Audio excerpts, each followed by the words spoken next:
ગરુડેશ્વર તાલુકાની ઉંડવા સાકળ પ્રાથમિક શાળામાં લોકશાહી ઢબે બાળ સંસદની ચૂંટણી સંપન્ન. નર્મદા જિલ્લાના ગરુડેશ્વર તાલુકાની ઉંડવા સાકળ પ્રાથમિક શાળામાં વિદ્યાર્થીઓમાં લોકશાહી પ્રત્યે જાગૃતિ, નેતૃત્વની ભાવના અને જવાબદારીના ગુણો વિકસે તે હેતુથી બાળ સંસદની ચૂંટણીનું આયોજન કરવામાં આવ્યું.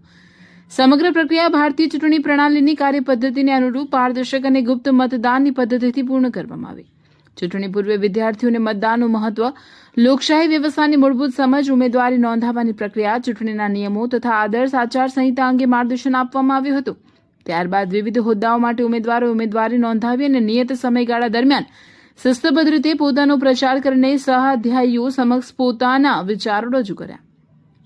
મતદાનના દિવસે શાળામાં ચૂંટણી જેવો માહોલ સર્જાયો. મતદાર યાદી, મતપત્રક, મતપેટી અને ગુપ્ત મતદાન કક્ષાની સુવ્યવસ્થિત તૈયારીઓ કરવામાં આવી. દરેક વિદ્યાર્થીએ સ્વતંત્ર અને નિર્ભય રીતે પોતાના મતાધિકારનો ઉપયોગ કર્યો. સમગ્ર મતદાન પ્રક્રિયામાં શિક્ષકોએ ચૂંટણી અધિકારી અને સહાયક અધિકારી તરીકે પોતાની ફરજ સફળતાપૂર્વક નિભાવી.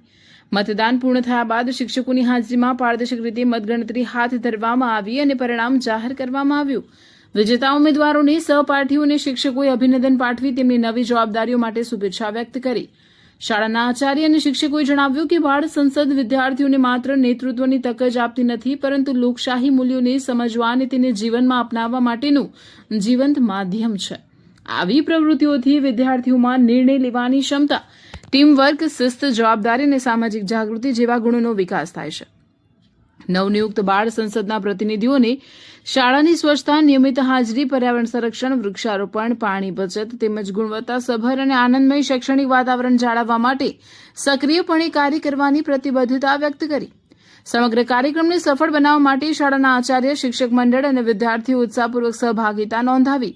ઉંડવા સાકળ પ્રાથમિક શાળાનો આ પ્રયાસ વિદ્યાર્થીઓમાં લોકશાહી સંસ્કારો વિકસાવવાની દિશામાં એક પ્રેરણાદાયી પહેલ બની રહ્યો છે. રિપોર્ટર પ્રભાતસિંહ બારિયા.